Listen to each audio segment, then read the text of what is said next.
안녕하세요. 르노TV의 르노입니다. 오늘은 낚시 방송은 아니고요. 주식 컨텐츠를 준비했습니다. 지난 3월에 이제 GS건설에 대해서 방송한 이후에 최근 몇 개월간 그 GS건설의 기업 가치가 한 10% 이상 하락을 했습니다. 우크라이나 러시아 전쟁이 한창이었지만은 윤석열 대통령 당선에 대한 기대감으로 이제 상쇄될 것이라고 예측했었는데요. 그 예상은 보기 좋게 빗나간 격입니다. 그래서 오늘 GS건설에 대해서 다시 한번 점검해보는 시간을 가지도록 하겠습니다.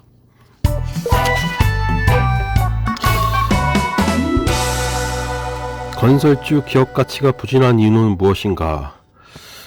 최근 이제 건설 대장주 GS건설하고 현대건설의 기업 가치 하락한 가장 큰 이유는 인플레이션으로 인한 시멘트, 철근 등 국제 원부자재 가격 상승이라 볼 수 있습니다. 지난해 말에 이제 톤당 100만 원이었던 철근 가격이 올해 5월에 들어서서 120만 원대를 돌파를 했고요.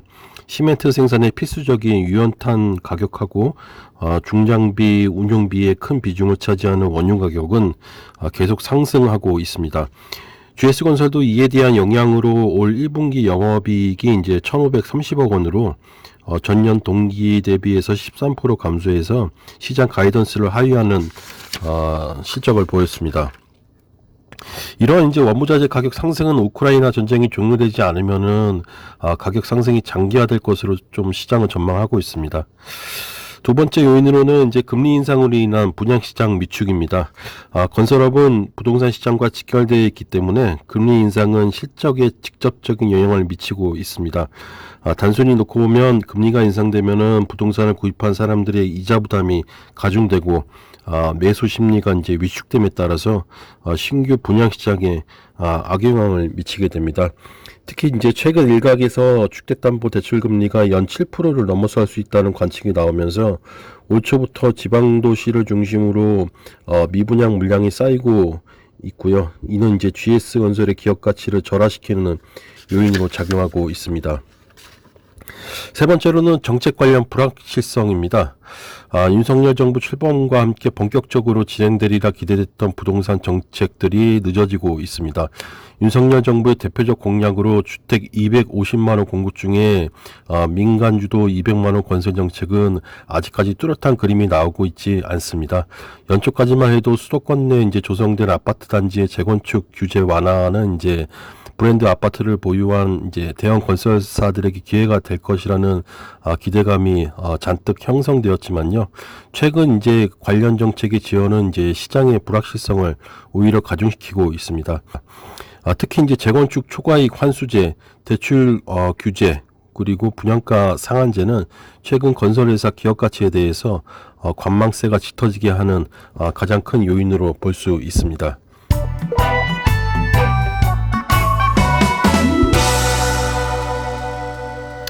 그야말로 2022년 2분기는 건설 회사들에게는 최악의 시기였지 아니했나 그렇게 생각합니다.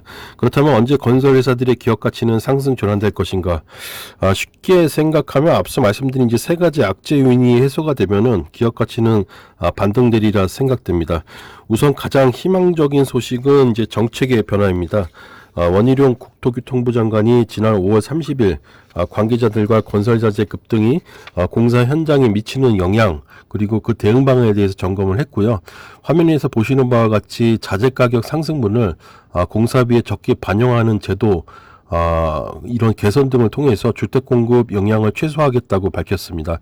덧붙여서 정부는 이제 최근 건자재 가격 급등에 따른 건설업계 어려움을 해소하고 핵심 국정 과제인 250만 원 주택 공급이 차질 없이 추진되도록 노력하겠다고 말했습니다. 이 말인즉슨 이제 최근 급등한 원무자재 가격 상승분을 전이하는 수준의 현실적인 분양가 책정이 가능하게 하겠다는 취지로 보이고요. 그렇게 된다면은 건설회사의 수익성은 다시 강화될 것이라 보여지기 때문에 매우 긍정적인 뉴스라고 볼 수 있습니다.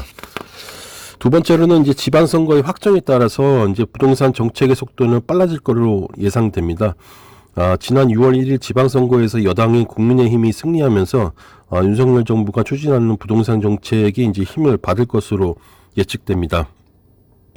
특히 이제 서울시장 이제 오세훈 시장으로 확정되었죠. 오세훈 시장 이제 연임에 따라서 서울시 기존 주택 사업 속도도 높일 것으로 보이고요. 공공개발 주도라는 말도 안 되는 정책으로 이제 건설회사의 불확실성을 높이는 일은 더 이상 나오지 않을 걸로 그렇게 예측됩니다. 특히 이번 지방선거에서 대부분의 이제 후보자들은요, 이제 재건축, 재개발 등 이제 부동산 관련 정책을 주요 정책으로 삼았기 때문에 6월 이후에 이제 건설회사의 긍정적인 환경이 조성되고 있다, 이렇게 볼 수 있습니다. 따라서 이제 정비 사업의 높은 경쟁력을 갖고 있는 GS 건설의 투자 포인트는 아직 유효하다, 이렇게 말씀드리고 싶습니다.